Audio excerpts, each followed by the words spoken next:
I really loved the finale to Mandalorian Season 3. As you can see from how I rated the episode. This doesn't mean it wasn't without its faults, however. There are three main elements that I feel kind of meh about in the finale. First off is the lack of confirmation of the Spy's title from the previous episode. The Mandalorian has played with double meanings of its episode titles all season long. The Convert refers to Bo-Katan and Dr. Pershing. Bo-Katan ends up joining the Mandalorian covert, and Dr. Pershing is actively trying to help the New Republic in the amnesty program. The Foundling refers to Ragnar Viszla and Grogu being Mandalorian foundlings, and even in Grogu's situation as a Jedi youngling in the flashback scenes. And then we get to the Spies. This is the only title of these three that is actually plural, only to find out it doesn't seem to actually have a double meaning, unless I'm missing something. One character the title refers to is Elia Kane, as she is in the amnesty program but is still actively working with Gideon. But there isn't a second meaning. Maybe it could be Pelion spying on the Shadow Council for Thrawn?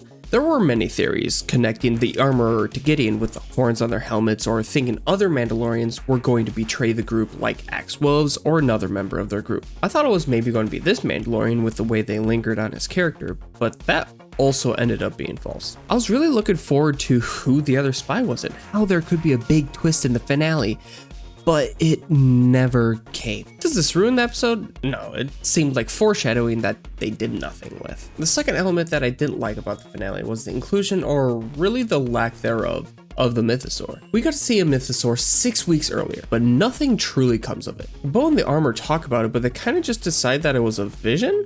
Then in the finale, it looks like Grogu reaches out to it and it opens its eyes. I was half expecting Bo to fly down to connect with and ask the Mythosaur for help in retaking the planet. Now, would this be a galaxy-wide major event? Yeah, probably. The knowledge of a live Mythosaur would send ripples throughout the universe, from people trying to use Mandalorians as a political agenda to criminals trying to capture or kill it for money or resources. But this wasn't the first Star Wars show to introduce a big creature towards the beginning of the season that makes an appearance in the finale. In the Book of Boba Fett, we got to see Boba Fett get gifted a Rancor, and this pays off in the finale with him riding it into battle. Now, did I expect someone to ride the Mythosaur into battle?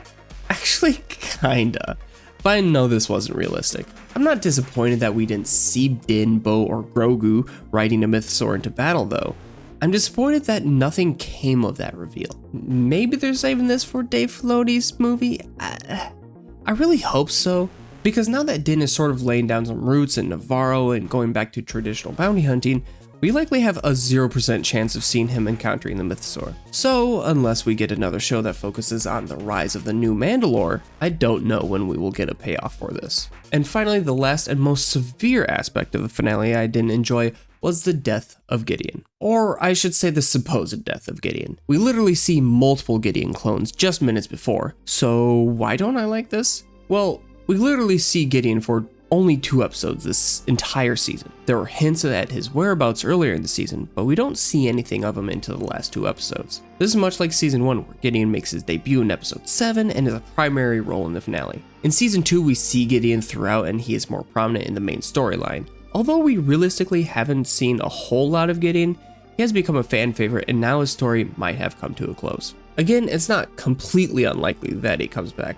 I mean, somehow Palpatine returned. If or even when they do that, it really undercuts what happens in the finale here. As much as I don't really like it, this was the one of 2 options that could happen to him realistically. It was either this or he runs away. He wasn't going to get captured again, and he likely wasn't going to win in the finale. So he was either going to die or run away. And if he ran away, his intimidation factor would go down, so him dying was almost always the way it was going to go down. But it doesn't mean I have to like it. Anyway, this was the 3 main things that kind of irked me about the Mandalorian Season 3 finale. How did you feel about the finale, and are there any other aspects of the finale that you didn't enjoy? Let me know in the comments section below, and while you're down there, please like and consider subscribing. Thank you for watching, and may the Force be with you.